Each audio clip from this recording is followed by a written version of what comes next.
Mr. Hilton, you said in your testimony the speed, scale, and destructiveness of the fires was the direct result of Democrat policies. I want to know why. I mean, I assume those policies are like why they stopped logging in California, why they stopped clearing controlled burns and other things that's been mentioned by all the experts and some of our colleagues.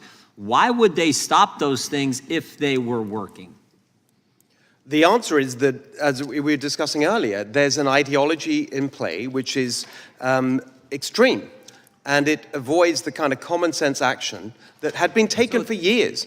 And that's what is at the heart of the fuel load. That is the key concept here. Of course, it's true that there are winds, but it's not true to say that these Santa Ana winds were unprecedented. They were the highest in 14 years, but not unprecedented. When we hear about Los Angeles, of course I agree about the points that were made in relation to the fire chief. But there is an important, if we could use a different, take one letter from the acronym DEI and just take the I and start a different word with it, incompetence, because you did see a total lack of coordination between the city firefighting force and the county and other leadership. You saw a massive delay in getting equipment to that first fire, which could have made a big difference in containing it. 44 minutes before anyone was there. You had the warnings of this disaster on January the 2nd of severe winds, on January the 3rd, life-threatening winds. On January the 4th, the mayor leaves the country.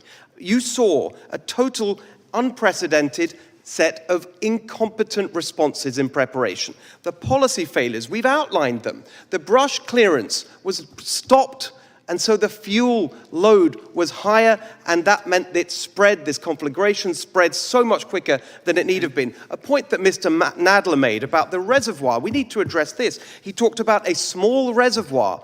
No, it was 117 million gallons. It was built in the 1960s precisely for the purposes of dealing with wildfires. That's why it was built. It was offline for 1 year. Why was it offline for a year? Because it was in action to comply with federal regulation about the covers, a small tear in the cover, and they empty the reservoir for a year. These are serious points. I hear all the time, we mustn't politicize, mustn't make it political. I agree with that, but it is about policy.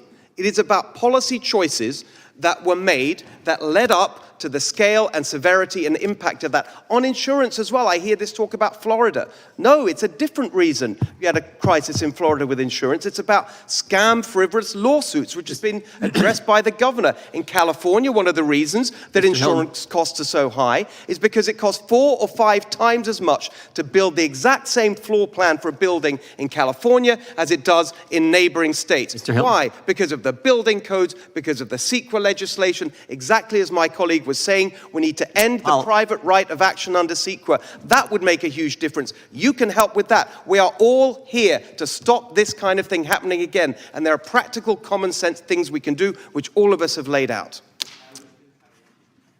I'm going to yield my time to the gentleman from California, the remainder of my time.